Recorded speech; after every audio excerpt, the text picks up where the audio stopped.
our Honorable Finance and HRM Minister, and it's truly an honor that Dr. PTR is here, and I think it's such an apt person to be here to deliver the keynote address, and Dr. Anandakrishnan would be happy with the choice of the Chief Guest, I'm sure. I now invite the Honorable Finance Minister of Tamil Nadu, Dr. PTR Palanivel Thiagarajan, to deliver the keynote address. The members of Professor Ananthakrishnan's family, starting with Mrs. Ananthakrishan, Vice Chancellor of Anna University, Dr. Velraj, very distinguished educationalist, former Vice Chancellor, Madras University, Professor S.P. Thiagarajan, my friend, former Chairman of the Ethiraj College Trust through V.M. Muralidharan, the Registrar of Anna University, many distinguished guests, friends. Good evening, and thank you very much for the opportunity to be here and speak today on this wonderful occasion on the 94th birthday of Professor Anandakrishnan. You know, as a politician, we get invited, or I get invited to speak at many events. Of course, some we do as service to the people, some we do because of professional interest, some we do because it's close to our heart. In this case, there's probably the last reason which is prevalent. As has been pointed out by other people today, at the core of the Dravidian movement is this notion of self-respect, equality, social justice, self-determination, self-governance, that human beings, all of us, should be on the same plane and should have the same access. In my case, my great-granduncle was one of the founders of the South Indian Liberal Federation, served as its vice president. My grandfather served as a member, minister, chief minister, president. My father served in the DMK, and now I'm here. For all of us, it has always been a choice about those values and those goals. By God's grace, we were relatively economically self-sufficient. All of us were well-educated. We had other opportunities in life. But for the sake of that vision of an egalitarian and inclusive society, we came back in respective paths to do what we could. But all of us focused on one thing: education. Education is the key to providing social mobility, it's the key to increasing average productivity, it's the key to ensuring inclusion of all segments of the community in the fruits of development. As many have talked here today, there is an inherent conflict when you're trying to achieve your goal like universal education. Quantity versus quality. If you go very fast, you can expand. The Vice Chancellor talked about some of the pluses and minuses of speed. If you go very fast, you can expand the quantity, but you'll not be able to manage the quality.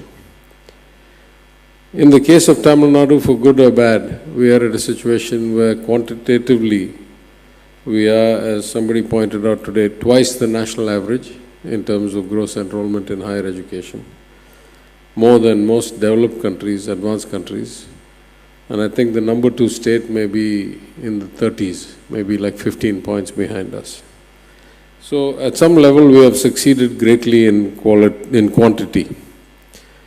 In quality, not so much. Again, as the Vice Chancellor pointed out, and I pointed out here when I was at this same hall for some other function, when I graduated from the Regional Engineering College, then Regional Engineering College Trichy in 1987, the state of Tamil Nadu produced about 3,000, 4,000 engineers. Today it's something like 1.5 lakh. Surely we have not been able to maintain the average quality.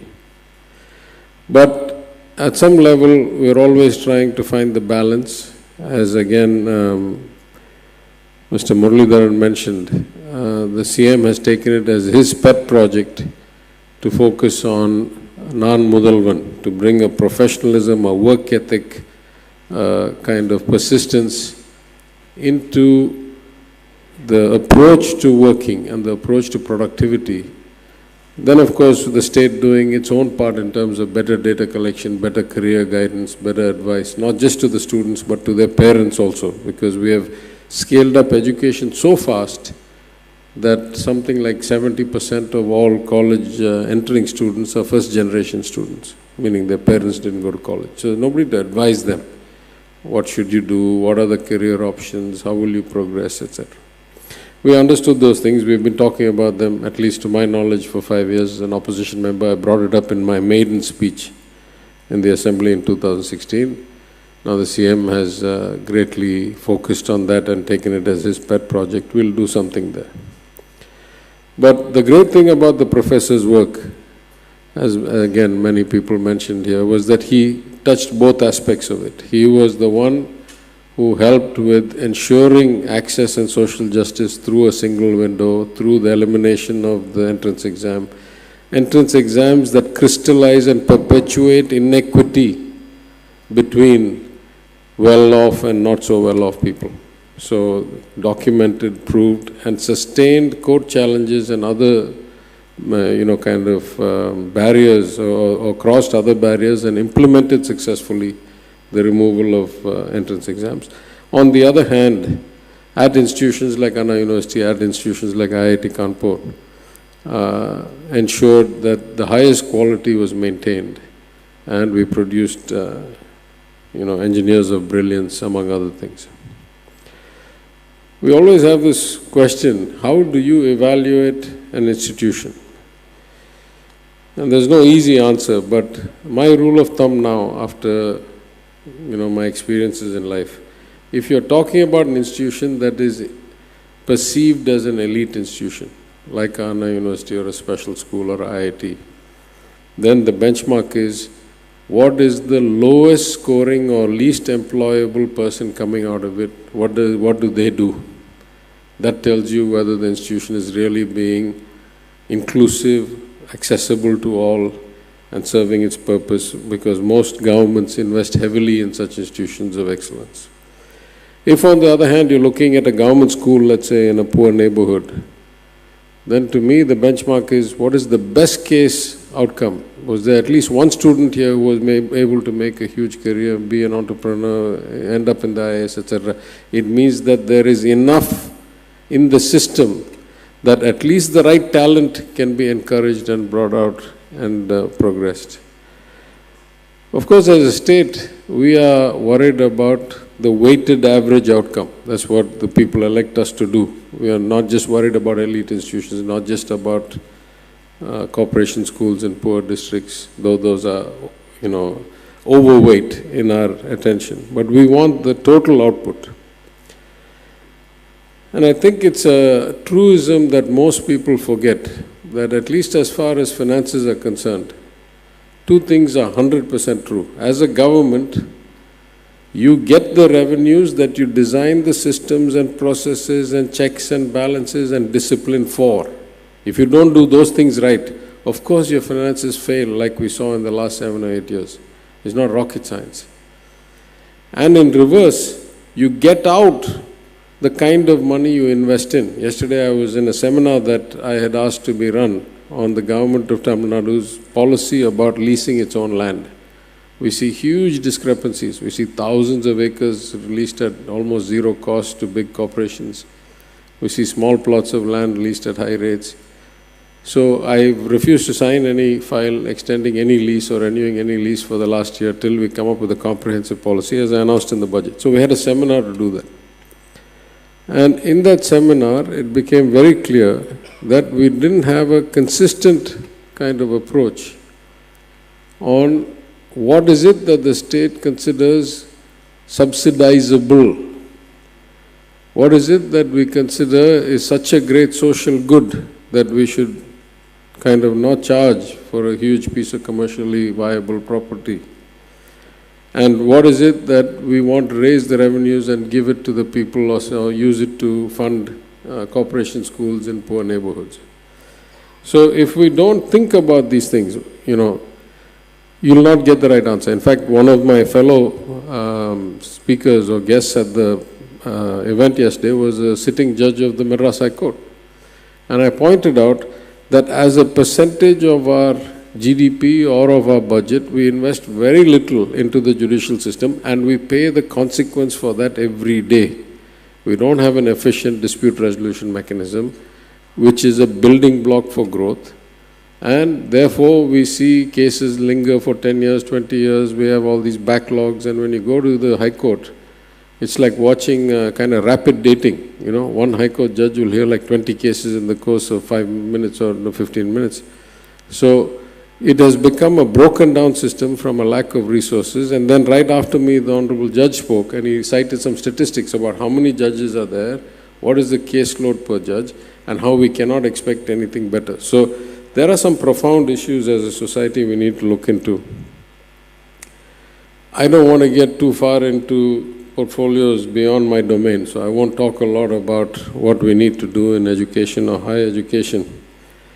The author, the Vice Chancellor have already spoken extensively of the many ideas and many questions raised in this important book.